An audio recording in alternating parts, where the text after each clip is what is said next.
এনসিপির সংসদ সদস্যকে 2 ঘন্টা অবরুদ্ধ করে রাখা হয়েছে।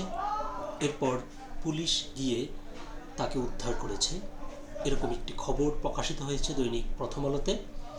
সুপ্রিয় দর্শকবৃন্দু, আসসালামু আলাইকুম রহমতুল্লাহি ওয়া বারাকাতুহু। প্রীতি ও শুভেচ্ছা নেবেন, আশা করি সকলেই ভালো আছেন। বিকেএমই এর সভাপতিকে ফ্যাসিস্টদের দোসর বলায় এনসিপির এমপি আলামিন অবরুদ্ধ 2 ঘন্টা পর উদ্ধার। খবরটি প্রকাশিত হয়েছে দৈনিক প্রথম আলোতে। খবরটির বিস্তারিত বলছে যে নারায়ণগঞ্জ সদর উপজেলার পতুল্লায় জামায়াতের ইফতার অনুষ্ঠানে বিকেএমই এর সভাপতি মোহাম্মদ হাতেমকে ফ্যাসিস্টদের দোসর বলে মন্তব্য করায় অবরুদ্ধ করা হয় সংসদ সদস্য আবদুল্লাহ আল আমিনকে। প্রায় 2 ঘন্টা পর আজ মঙ্গলবার রাত 8টার দিকে পুলিশ গিয়ে তাকে উদ্ধার করে। পঞ্চবটি বিসিক শিল্পনগরী এলাকায় এই অনুষ্ঠানের আয়োজন করে জামায়াত ইসলামী পেশাজীবী ফোরাম নারায়ণগঞ্জ পূর্ব থানা। আবদুল্লাহ আল আমিন নারায়ণগঞ্জ 4 সদর উপজেলার একাংশ আসনের সংসদ সদস্য। তিনি জাতীয় নাগরিক পার্টির কেন্দ্রীয় কমিটির যুগ্ম সদস্য সচিব। তিনি এই আসনে জামায়াতে ইসলামী নেতৃত্বাধীন 11 দলীয় নির্বাচনী ঐক্যের প্রার্থী হয়ে নির্বাচিত হয়েছেন। জাতীয় পার্টি দলীয় সাবেক সংসদ সদস্য সেলিম ওসমান বিকেএমই এর সভাপতি থাকাকালে ওই কমিটির নির্বাহী সভাপতি ছিলেন মোহাম্মদ হাতেম। 24-এর গণ অভ্যুত্থানের পর নিটওয়্যার প্রস্তুতকারকদের এই সংগঠনের সভাপতি নির্বাচিত হন মোহাম্মদ হাতেম। প্রত্যক্ষদর্শী সূত্রে জানা যায়, আজ বিকেলে ওই ইফতার অনুষ্ঠানে সংসদ সদস্য আবদুল্লাহ আল আমিন ও মোহাম্মদ হাতেম আমন্ত্রিত অতিথি ছিলেন।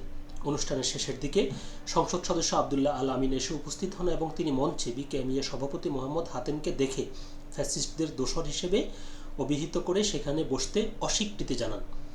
তার এই বক্তব্য বিকেএমই এর সভাপতি মোহাম্মদ হাতেম সহ তার অনুসারী ব্যবসায়ীদের নিয়ে ইফতার অনুষ্ঠান বর্জন করেন। সেখানে সংসদ সদস্য আবদুল্লাহ আমিনকে অবরুদ্ধ করেন মোহাম্মদ হাতেমের অনুসারী ব্যবসায়ী ও স্থানীয় বিএনপি নেতাকর্মীরা। এ সময় উত্তেজনাকর পরিস্থিতি সৃষ্টি হয়। খবর পেয়ে পুলিশ রাত 8টার দিকে আবদুল্লাহ আল আমিনকে উদ্ধার করে নিয়ে যায়। এ বিষয়ে অতিরিক্ত পুলিশ সুপার ক সার্কেল মোহাম্মদ হাসিনুজ্জামান প্রথম আলোকে বলেন, একটি ইফতার মাহফিল অনুষ্ঠানে সংসদ সদস্যের বক্তব্যকে ঘিরে বিকেএমই এর সভাপতি মোহাম্মদ হাতেম ইফতার অনুষ্ঠান থেকে ওয়াক আউট করেন। এ সময় সেখানে উত্তেজনাকর পরিস্থিতি সৃষ্টি হয়। অতিরিক্ত পুলিশ গিয়ে এমপি মহোদয়কে নিরাপত্তা দিয়ে তার কার্যালয়ে নিয়ে যান। প্রতিবেদনটি পর্যন্তই ছিল। যেটি বলতে হয় সেটি হলো যে একটি অনুষ্ঠান যখন করা হয় তখন সেখানে প্রধান অতিথি, বিশেষ অতিথি সহ উপস্থিত যারা থাকবেন তাদের মোটামুটি একটা ধারণা থাকে যে এখানে কারা আসবেন। অর্থাৎ আমি বলছি যে অনুষ্ঠান হওয়ার আগেই কিন্তু সেখানে যারা অংশগ্রহণকারী তারা সবাই জানেন। আর যেখানে একজন সংসদ সদস্য তার তো অবশ্যই জানার কথা যে এখানে কারা থাকবেন। তো বিষয়টি নিয়ে তিনি তো আগেও আপত্তি করতে পারতেন, কিন্তু তিনি সেটি কেন করলেন না? সেটি না করে অনুষ্ঠান স্থলে যেখানে একজন লোককে আমন্ত্রণ জানানো হয়েছে সেখানে তিনি উপস্থিত হয়ে তিনি তো এভাবে তাকে বলাটাকে আমি ঠিক মনে করি না।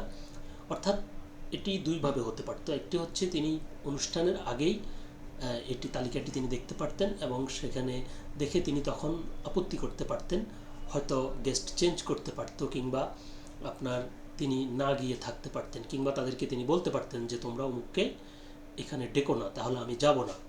কিন্তু তিনি সেটি না করে অনুষ্ঠান যখন শুরু হলো তখন সেখানে আমন্ত্রিত অতিথির সামনে সেখানে তিনি কথাটি বললেন। এটি আমার কাছে সৌজন্যমূলক মনে হয়নি।